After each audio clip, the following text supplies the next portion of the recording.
একটা জিনিস আমাদের বুঝতে হবে, কারণ দুর্বলের প্রতি সবলের যে অত্যাচার, এটা কিন্তু দুনিয়া শুরুর থেকে শেষ পর্যন্ত থাকবে। তো সেই অত্যাচার হিসাবে আপনারা দেখেছেন ইরাক আমেরিকার অত্যাচারে ইরাক কিন্তু লণ্ডভণ্ড করে ফেলে দিয়েছেন, এটা কিন্তু আপনারা দেখেছেন। মানে এই যে ফিলিস্তিনিকে, মানে আমেরিকা মদক দিয়ে ফিলিস্তিনিকে লণ্ডভণ্ড করে দিচ্ছেন। তো একের পর এক মুসলমান রাষ্ট্রগুলোর পরে অত্যাচার, নির্যাতন, জুলুম, এটা আসলেই মুসলমান হিসাবে মেনে নেওয়া খুব কষ্টকর বিষয়।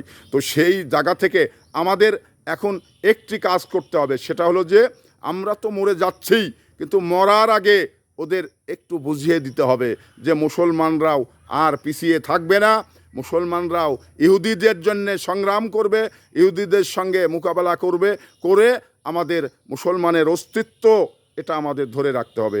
এছাড়া আমাদের কোনো বিকল্প লাইন নেই।